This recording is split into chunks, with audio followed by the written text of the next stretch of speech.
Good morning. It's Friday, March 22nd, and I hope all my people are doing well. Today I'm going to talk about skate parks. That's right. First skate park I ever skated, oh man, was it nice. It was in Huntsville, Alabama. It was called a Getaway.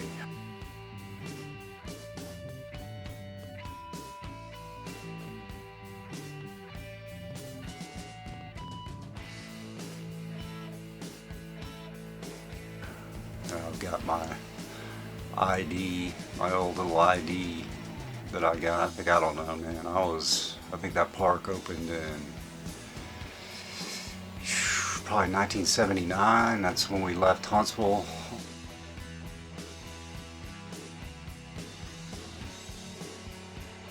Went back when my old man was like working for NASA and took a job after the Apollo missions dried up.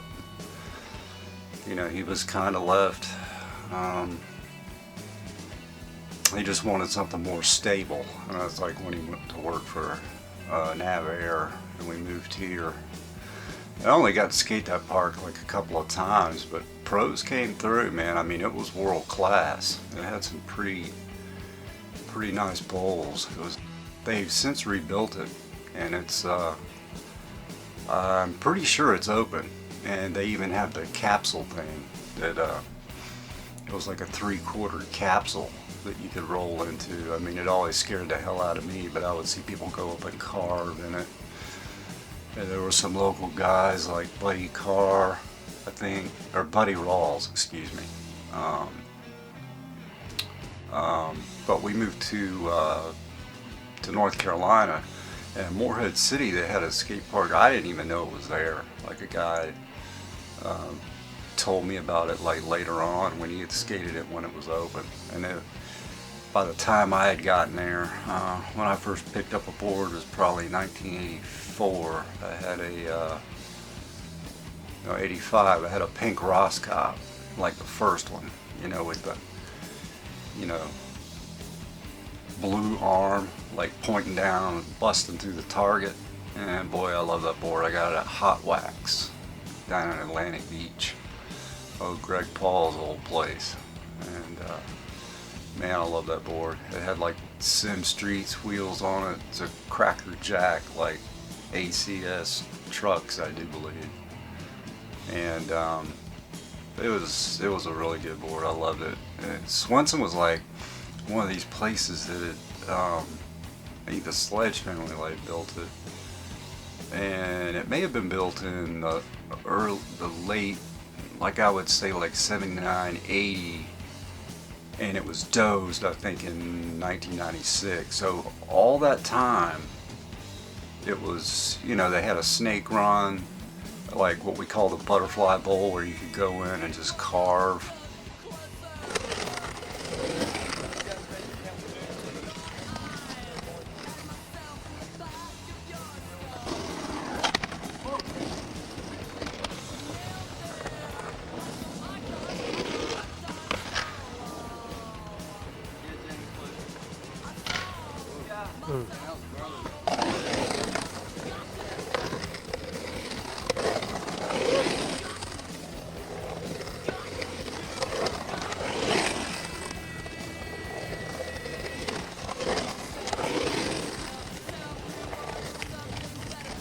You know, all the guys from Wilmington, the Cold Crew, those cats would come up. That's how I met them, and when I eventually like went down to Wilmington, we would skate with them at the skate barn, the ramp house. We would skate when I was in school. Well, that was kind of before I was in school, but before I had started, before all that closed. But Swinson is like the main focus here.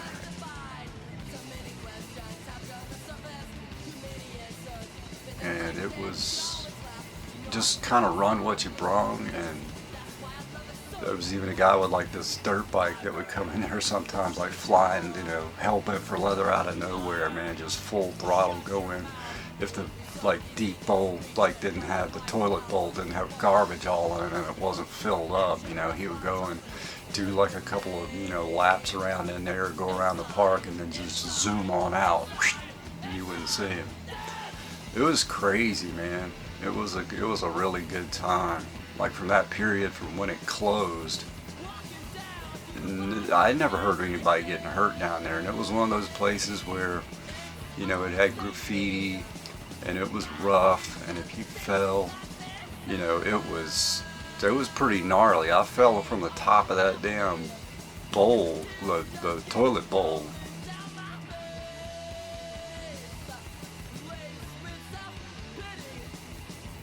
One time, and like I hung up or something at the top and went down like on my left forearm all the way to the bottom, and it looked like a big strip of beef jerky, just like all the way down.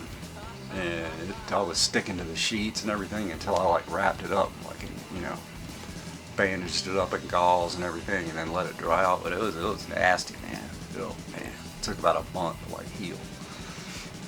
But we had a really good time down there. Like even after I went out of Wilmington, or moved to Wilmington, we would come up for sessions and everything.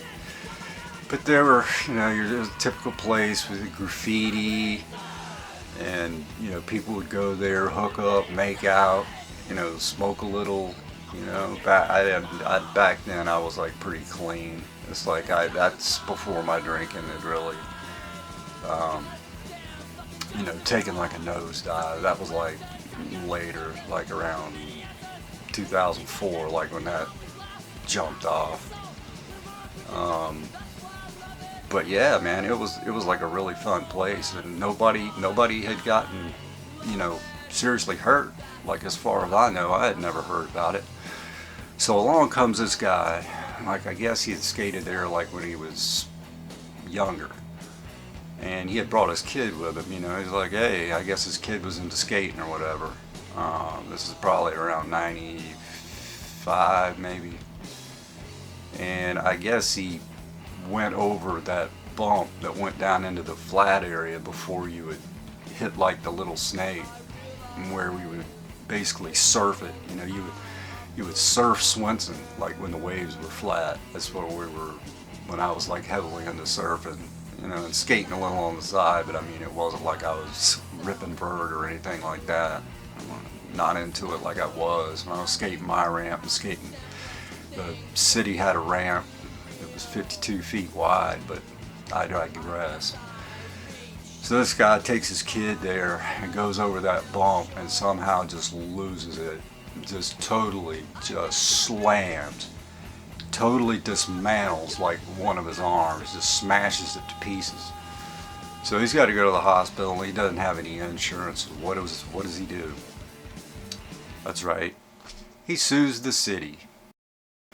I mean, I don't know what his bill was, but I think there was an article. I looked for it like yesterday and I couldn't find it, but I think there was a write-up about, you know, Swinson's got to come down because of that. The city viewed it as a hazard, and man, we were bummed out like when we heard about that. And I put some pictures up of me and some friends, and some music by this band called All Tore Up. They were like a local, like hardcore / punk rock / slightly metally edge crossover band out of Wilmington.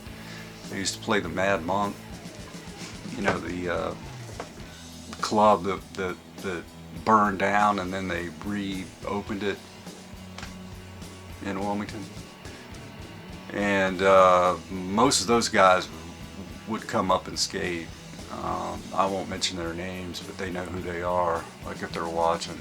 But yeah, I'd like to share some of the photos that I dug up so you get an idea of what it was. I mean, it was kind of, I don't know who really designed it, but it was pretty bare bones. But it was fun, you know, for what it was. You know, we had a really good time out there, and that was back when I was, you know, fairly sober. And you know, we drink some beer down at the beach and everything, but I mean, it had not gotten to the level of, you know, I started thinking about since I had departed that treatment center. You know, what do you really miss? you know, what have you lost? And I mean, I couldn't have done anything about Swinson. That place was going to go no matter what. But it was just an unfortunate thing that like one guy just basically, you know, if he had been like really hardcore and into it, he would have just taken his lumps, man, and said, you know, I'm not going to ruin it for everybody. If I got to pay a $2,000 medical bill, I'll just go ahead and pay it. And maybe he didn't have the money, I don't know, but he had to get it from somewhere. But yeah, they dozed it, and I'm pretty sure, I'm not sure which month it was, but it was around 96, but we were bummed. But there were still places to skate. I mean, the skate barn's been open in Wilmington since, I want to say, over 33 years maybe? Close to 35 years, if not 35 years, it's been open in Hampstead. And they've expanded that out where it's concrete, and it started indoors as like a masonite bowl with some street area. But man, Swinson, it was just there was this guy Wild Man. There was some graffiti like on one. He would start off in the butterfly bowl, and he would come down. He rode a board that had rails that were sawed off, that had been made out of broom handles on this old Sure Grip board with the goofy looking graphics on the bottom. He was a pretty cool guy, but they would call him Wild Man or Jesus because he had a beard. He looked kind of, you know, biblical, for lack of a better word. I'd seen him out there, you know, all this, but he would like go down and he would hit like this, let's see, the first, second, or the first berm. No, you would hit the first berm on the big snake going hella fast, and then do like this twisting flip, kind of like Hawk would do when he dismounted, like especially on that Houston video that I used for that Jeff Phillips video. And he would do this flipping thing, you know, and come down, and I mean, he was just crazy.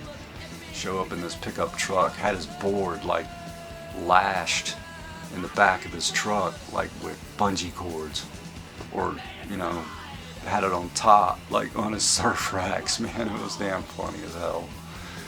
But Swinson Park, man, I really wish it was still around.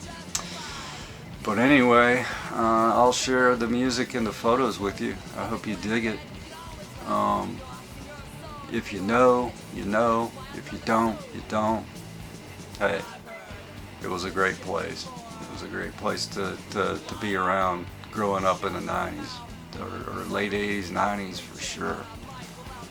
We always thought it was going to be there, man. But as always, take it easy, and I'll see you later.